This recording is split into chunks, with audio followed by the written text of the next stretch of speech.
Bismillahirrahmanirrahim. Alhamdulillah wassalatu wassalamu ala Rasulillah wa ala alihi wa ashabihi wa mawala mabad.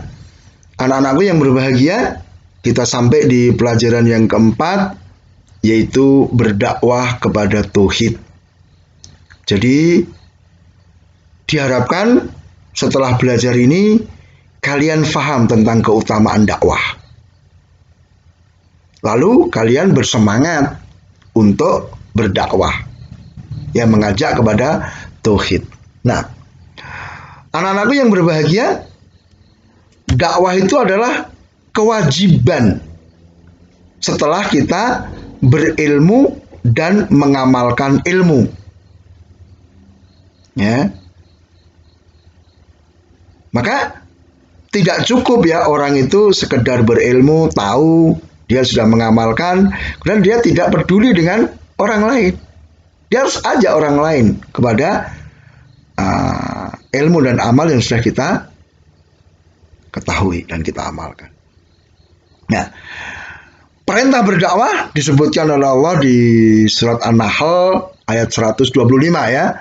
Ud'u ila sabili rabbika bil hikmati wal mau'izatil hasanati wajadilhum billati hiya ahsan. Ya, serulah manusia ke jalan Rabbmu dengan hikmah, dengan nasihat yang baik, dengan debat, dengan mendebat mereka dengan cara yang baik. Situ ada perintah ya, ud'u, itu fi'il amr, perintah. Ya. Jadi hendaknya kita bersemangat dalam mengajak manusia kepada ketaatan kepada Allah Ta'ala. Ya. Karena apa? Dakwah ini adalah hal yang sangat penting. Ya.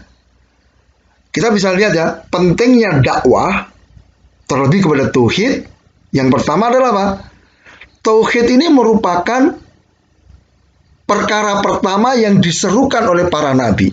Jadi semua nabi, apapun problem, masalah umatnya, yang pertama mereka serukan adalah apa? Mengajak kepada tauhid. Sehingga ini yang diwasiatkan ya kepada para nabi. Ya, Hud, Soleh dan yang lainnya. Maka yang pertama mereka katakan, ya qaumi ibudullah ma lakum min ilahin ghairuh. Wahai kaumku, sembahlah Allah, tidak ada sesembahan yang benar untuk kalian selain Allah Ta'ala. Nah, kemudian yang kedua, dakwah tauhid ini adalah dakwah yang pertama kali dilakukan oleh Nabi Muhammad SAW secara khusus. Ya, jadi seluruh Nabi mengajak kepada tauhid, dengan juga Rasul Muhammad SAW. Kemudian yang ketiga, itu adalah apa? Yang diperintahkan oleh Rasul kepada umat ini. Ya, beliau ketika mengutus Mu'ad bin Jabal radhiyallahu anhu ke Yaman, beliau pesan bahwa yang pertama hendaknya yang kau serukan pada mereka itu adalah apa? Mengajak kepada tauhid, mengajak untuk beribadah hanya kepada Allah tabaraka wa ta'ala. Karena ini kunci. Kalau orang sudah mau bertauhid, semuanya akan baik.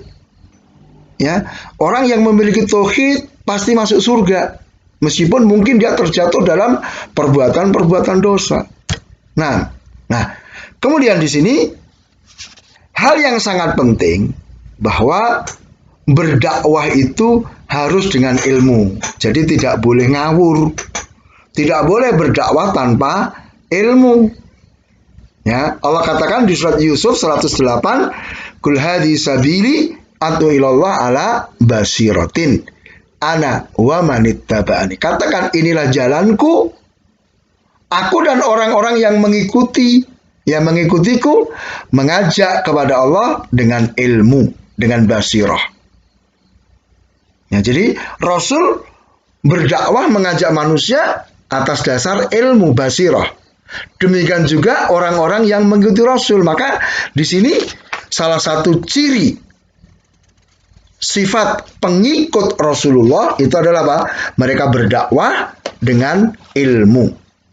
Nah, ya. Kemudian anak-anakku yang saya muliakan, banyak sekali keutamaan dakwah. Ya. Disebutkan di surat Fussilat di situ dakwah itu merupakan ucapan yang paling baik oleh setiap orang. Ya. Kemudian dikatakan man dalla ala khairin falau mithlu ajri fa'ilihi. Siapa yang menunjukkan kepada kebaikan dia mendapat pahala seperti orang yang melakukannya. Ini luar biasa. Hal yang mestinya harus kita kerjakan. Ya. Kita tidak pelit untuk menunjukkan kebaikan kepada siapapun. Kenapa? Ketika orang itu mengerjakan, kita dapat pahala yang sama dengan dia. Kalau dia tidak mengerjakan, kita sudah dapat pahala dakwah, gitu. Ya. Kemudian anak-anakku, kita masuk di pelajaran kelima, bersabar atas gangguan dalam proses dakwah kepada tauhid. Ya, dakwah itu bukan hal yang gampang karena banyak orang yang mungkin tidak mau menerima dakwah kita. Bahkan bukan sekedar tidak mau menerima, tetapi apa? Kadang dia memusuhi apa yang kita lakukan. Ya, maka di sini harus bersabar. Ya. Jadi Allah katakan wasbir wa mas sabruka illa billah. Bersabarlah engkau wahai Muhammad, dan kesabaranmu itu semata-mata dengan Allah Ta'ala. Jadi kita tidak akan bisa sabar tanpa pertolongan Allah. Maka hendaknya kita berdoa minta kesabaran. Kemudian sabar itu juga merupakan sifat para nabi, khususnya ulul azmi. Ya. Fasbir kama sabara ulul azmi minar rusul. Bersabarlah engkau wahai Rasul SAW, sebagaimana telah bersabar ulul azmi dari kalangan para rasul. Sebenarnya sabarnya Ibrahim, sabarnya Musa, sabarnya Isa, ya. Nah, sabarnya Nuh, itu. Kemudian dakwah ini akan mendatangkan hasil yang sangat besar, ya, pahala yang luar biasa. Ya, Allah katakan sesungguhnya hanya orang-orang yang bersabar yang disebutkan pahala tanpa batas. Kemudian dakwah itu juga menjadi sebab datangnya petunjuk bagi manusia. Ya. Nah, maka hendaknya sekali lagi kita betul-betul ya semangat dalam dakwah. Kemudian apa? Ya kita bersabar menghadapi gangguan-gangguan.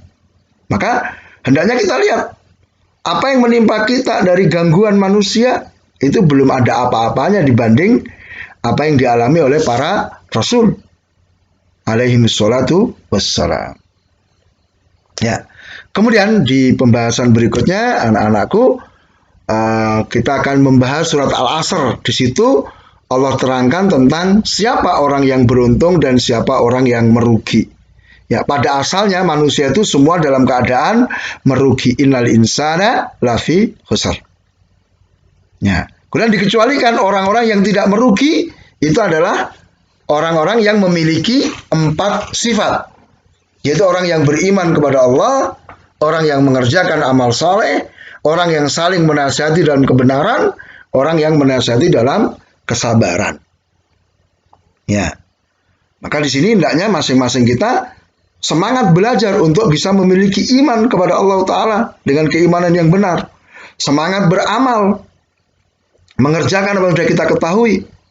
Ya. Kemudian kita berdakwah, menasihati dalam kebenaran. Kita bersabar dalam menghadapi semua kesulitan ketika kita beriman, beramal, dan berdakwah. Ya, karena dalam belajar pun mesti ada gangguan kan, ada teman yang ngajak bolos dan sebagainya, itu gangguan. Maka kita harus sabar. Ya, demikian juga dalam beramal, lebih-lebih dalam dakwah. Mudah-mudahan bermanfaat. Jangan lupa ya, lembar kegiatan dikerjakan. Ya, supaya kalian sekali lagi lebih memahami. Demikian subhanakallahumma bihamdika asyhadu an la ilaha illa anta astaghfiruka wa atubu ilaik. Wassalamualaikum warahmatullahi wabarakatuh.